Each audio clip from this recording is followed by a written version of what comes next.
the only tribal leader whose portrait hangs in Central Hall of Parliament, a man whose Jayanti is celebrated as Jharkhand Day, Bhagvan Birsa Munda, who led a revolt against the British. Jharkhand has had a long history of tribal resistance, starting from Tilka Maji to the Santal revolt of 1855.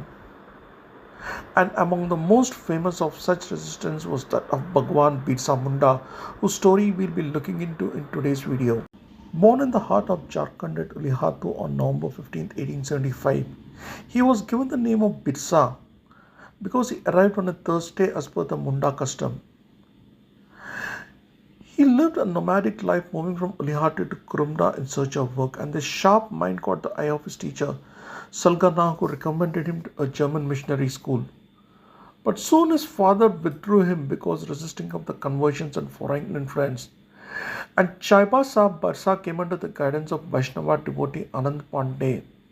In the British time, the non-tribals known as the Tikadars were invited by the tribal sardars to take over the land and cultivate it. They were one of the most greedy, ruthless lot and looted the tribals. Consider this: 1856 tribals had possessions of around 600 jagirs and owned 150 villages. By 1874, with the non-tribal Takadars taking control, they completely lost control over their lands and were reduced to serfs. It was against this oppression that Birsa Munda raised the slogan Aburaj Satar Jana Maharani Raj Tundu Jana, let the kingdom of the queen be ended and our kingdom be established. His movement was to assert the tribals as the real landowners and exploitation of the British and Tikadars. And with his excellent oratory skills and good organization skills, he managed to rally the various tribal communities in Chota Nagpur, Odisha, Bengal against the British. He also brought together Orons, Karyas onto a common platform against the British Takadar combined, forging a tribal unity, as well as a fight to save the native tradition of tribals from the Christian missionaries, vigorously campaigning against cow slaughters and urging the tribal communities to protect cattle. The movement spread like wildfire in the Chota Nagpur region as Birsa Munda became one of the most wanted men, harassing the Takadars and British with a series of guerrilla attacks. And soon the revolt was a major worry for them. Arrested for some time in January 1898, he once again reorganized his movement, went underground for some time.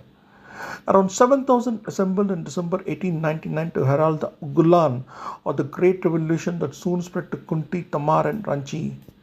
The Birsaites and his followers, as they were called, targeted the Anglican missions and Muthu and the Roman Catholic mission at Sarvada, and for close to a year they regularly harassed the British. On January 5, 1900, they attacked two constables at Ektihid, where 2 days later the police station at Kunti was attacked. Only on March 3, 1900, the British managed to arrest him when he was sleeping in the Jan Lokopai furnace near Chakradarpur through a stealth operation. 460 of his associates were arrested. One of them was given capital punishment. 30 deported to Sandla jail. Apparently, Birsa Munda passed away in Ranchi of cholera on June 9, 1900, though many versions state that the British actually executed him in prison, but showed as if the cholera was the cause. Though he died at a very young age of 25, the impact he made on the movement was quite significant. Birsa Munda's movement forced the British government to introduce laws that prohibited non-tribals from occupying the tribal lands, which was one of the most significant victories. And it also led to a series of similar tribal revolts against the British rule throughout India, which are not really got their due. The war cry of Bihar Regiment is also given as Birsa Munda Ki Jai, while the airport in Ranchi is named after him. Birsa's Munda movement was the struggle for tribal rebellions against the British, and his sacrifice did not go in vain. If you have enjoyed this talk on Birsa Munda, do like and share our video. Subscribe to our channel for more such updates on unknown freedom fighters, and do share your thoughts in the comment section. This is Ratnakar signing off on another episode of History Under Your Feet.